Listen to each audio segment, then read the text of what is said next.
Hi book lovers, and welcome back to this very exciting video. I am so pumped because I'm giving you a full guide to Lauren Escher and all her books, and she is the first romance author I basically fell in love with. She gave me my favorite trope. She made me a fan of a sports I didn't really know anything about before. I'm also so excited because this is going to come out the day before her newest release, and guys, I feel like it's been ages since we got a Lauren Escher release. I'm pumped for that. She's the reason, guys, that not only I started watching F1 but also my boyfriend and my brother, who I convinced then. And let me tell you that if books don't have an influence on your life, until today I can tell them that because of romance books, we now sit on Sundays together to watch races. And isn't that just incredible? And the power of books. I will dive into her book world. I'll give you little summaries, not too long. I will give you reading order suggestions. The only thing I won't give you is actually a personal ranking. I did that for my Ellie Hazelwood guide. But that was much easier. With her books, I don't know, that really is like choosing between my babies. I'm definitely gonna tell you like what I loved more or didn't, but I just couldn't rank them. If you really want to see me rank my babies, then I don't know, tell me in the comments, and if I see enough, I might do it, but also please don't force me. Her first book came out in January 2020. She has published since then, let me see, 9 books and 1 novella, and the 10th book is coming out basically tomorrow. So these books can be divided in 3 individual series that are all interconnected standalone. So technically you can read any of her books and it would be fine, even though I would suggest to go in reading orders. The question is, I love Lauren Escher, but also is Lauren Escher for you? So I'll give you a little bit of a rundown of things that all her books have.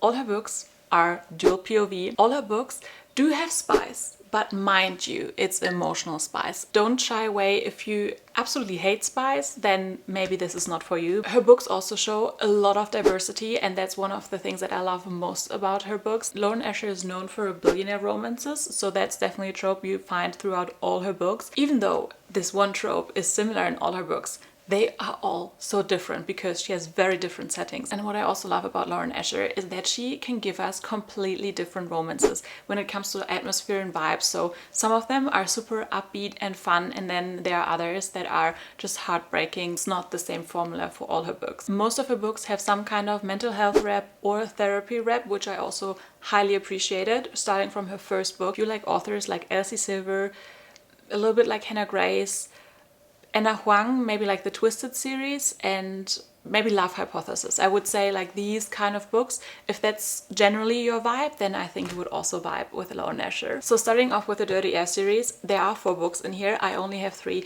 with me right now, and let me tell you that I am a little bit sad that I'm doing this guide right now because I have an entire shelf of also so beautiful special editions from all her books, but they're all back home in Germany because I didn't bring them all to South Africa. At some point I will definitely show off my Lauren Escher collection, but this is the Dirty Air series. This is set in the Formula 1 world. All these men are Formula 1 racers, and if I love one thing about her books is that she has the most fun settings. I don't know if she actually started the trend about F1 romances. I mean, now there are a lot more out there, but let me tell you, when I stumbled upon these, there weren't really any others out there. And I have read other Formula 1 books since then, but this is still the best. So let me go into each book. The first one, you would start with Throttled and Maya and Noah. Maya and Noah, it might not be the best book. It's also a debut novel, obviously, but they're still like one of my favorite couples ever, guys. And in this one, you got the superior trope from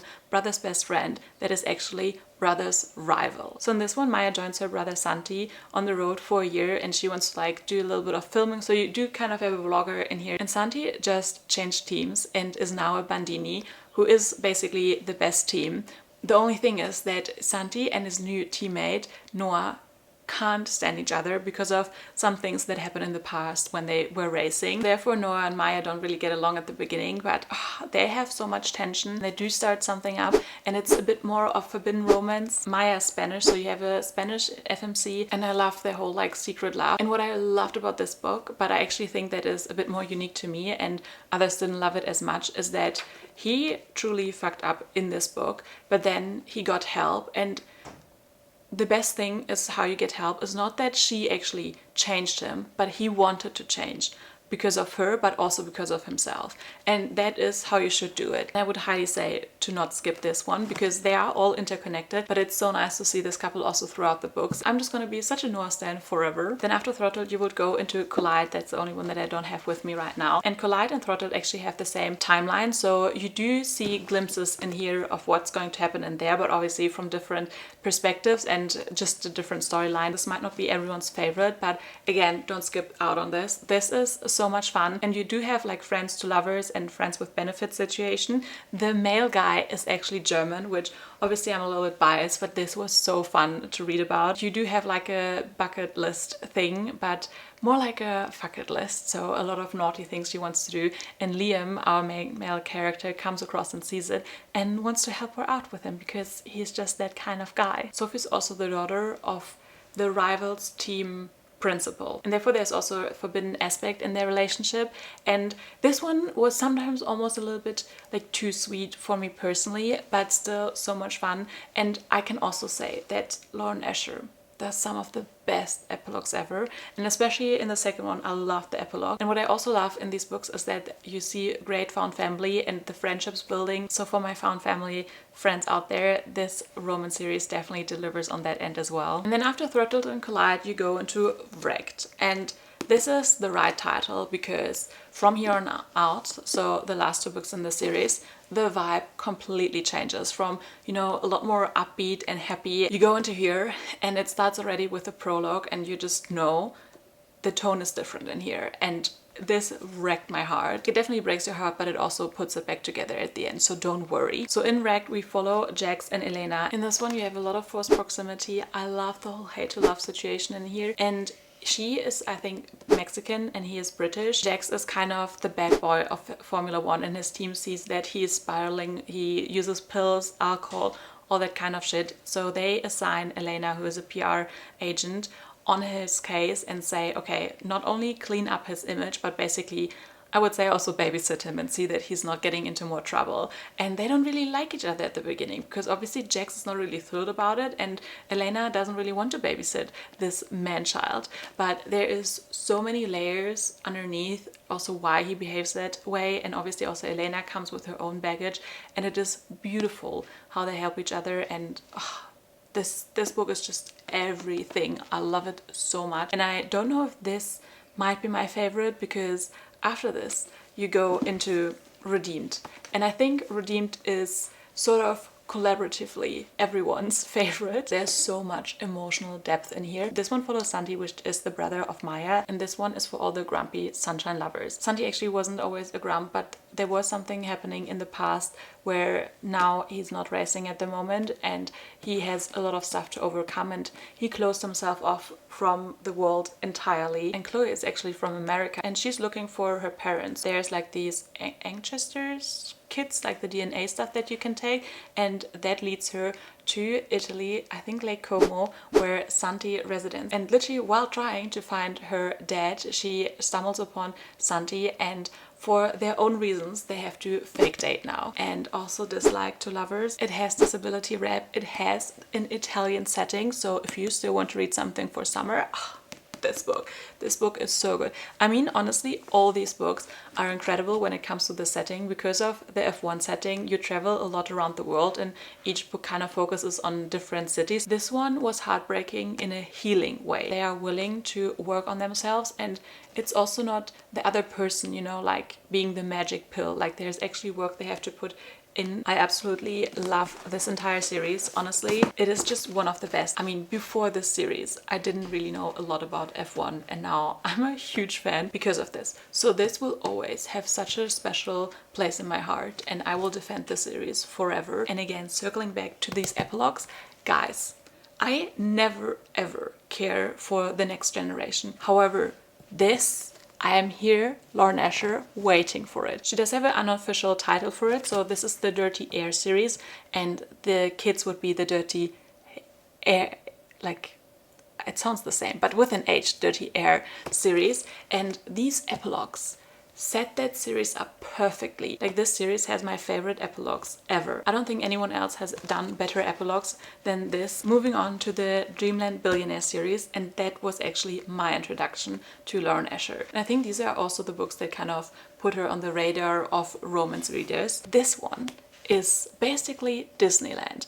And I just want to point out that, again, she has so fun and creative settings for her books. So on this, Disneyland is not Disneyland, but Dreamland, and we follow three brothers. All these three brothers basically are about to inherit Dreamland, but their grandpa who built Dreamland all gives them a letter and something they have to fulfill before they can inherit it.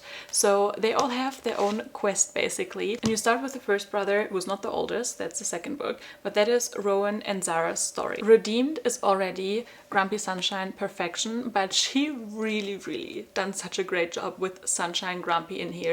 I think for some she might be a little bit too sunshiny. You have an office romance, which is fun because it is the theme park workplace, so it is boss employee. You do have also a hidden identity. Zara has actually Armenian roots, so for his inheritance Rowan has to build something new in the theme park, I think, and therefore he hires Zara, who has great ideas and has been working in the theme park for a long time. I wouldn't skip this one. But after the fine print comes a very special book that is Terms and Conditions, and this is the book that ignited in me that I love Marriage of Convenience. This, I think, is a lot of people's favorite, and for good reason, because this has one of her best FMCs. Iris is such a queen. One of my top favorite things about this book is that Declan kind of struggles to express himself. He would express things that he felt difficult to say in his own language in different languages. I'm kind of trying to find an example of that. Guys, I found a German word and it's so funny because it's not just like super emotional things, but he uses it in a lot of different situations.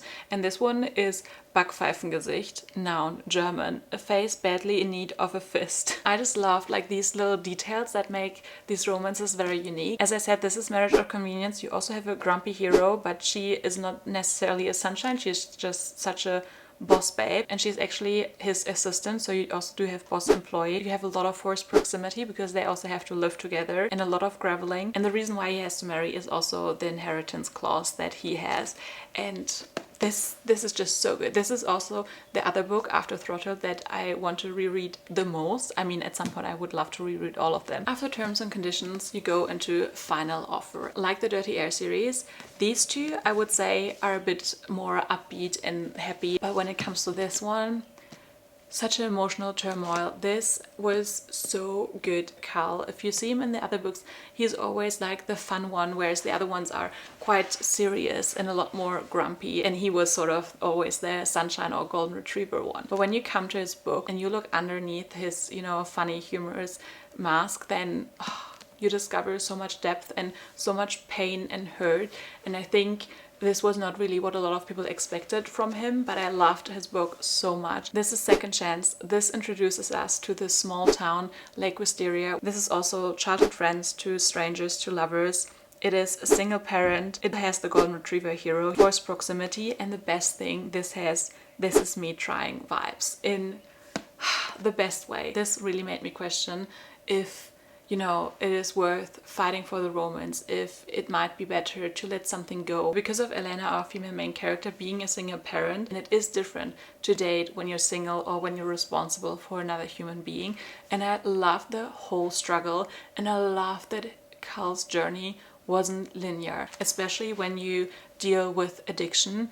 It is not a linear line and you just always get better. No, you do have setbacks, and how does that affect other people, and how does it affect you, and how do you want to go forward? Like, just thinking about this makes me want to reread this book also, but just really feel for Cal and Elena. I love them so much. And as I just said, this book introduces us to the new setting of her newest series, and that is the Lakefront Billionaire series. Currently, we have 2 books out in that series, with the third one coming out tomorrow. And also, our main male character from that third book is actually the guy that is here at the very end in the last few chapters. If you know who I'm talking about. So basically, since this book, I've been waiting for that character and I'm so excited for that one. But let me first start from the beginning. So you start with Lake Redesigned and then go into Love Unwritten. These books are a little bit chunkier, but they are so quick to read. Like, her writing style is so easy that you don't even feel that it's that long. I actually want to show you the cover because what I love, these are all samples of colors obviously,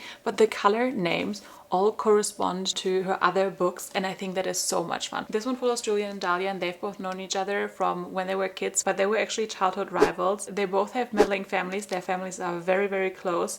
You have guys falls first, you do have forced proximity in here as well, and with that you have the microtrope one bad. I really loved Dahlia so much. I will say that when it comes to all these book series, this is probably my least favorite, and I think it also has a little bit to do that I don't love the setting as much. I mean, we have like Disneyland and F1 in the other ones, so small town is just a little bit lacking when it comes to comparison, but I still love this a lot. In this one they have to team up because they have to redesign and rebuild a house. So after this one you would go into Love Unwritten, which is as of now still her latest release, and this one is the emotional roller coaster in this particular series. I don't know what book 3 will bring. MMC, who is a business partner of Julian in the first one, has a little son, and the son, I don't know what it's called, but it has an eye condition where he will definitely at some point lose his eyesight, and they all know that he will be blind at some point, and that just in itself broke my heart. But because of that diagnosis, it's been very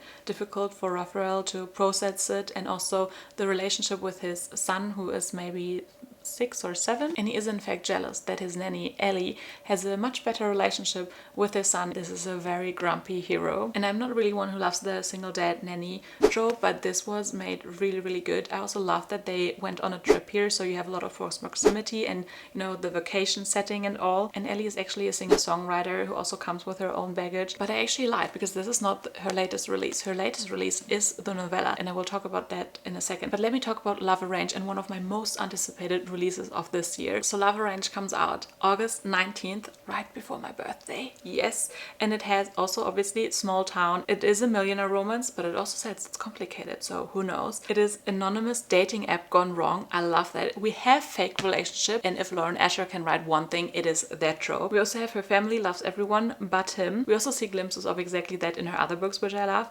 And Town's Princess X Town's sort of villain, and I am so excited for this, guys. I am so ready to read a new book by her. Oh my word, I can't wait. But I still have to wait like 2 more days, or when this video comes out, 1 more day. However, let's talk about her latest release, and that is actually a novella. It is one of the Christmas novellas that I would definitely recommend reading for the Christmas time. I mean, even outside of Christmas, but I'm a seasonal reader, so I would always say go for it around Christmas. This one is a doctor and nurse romance.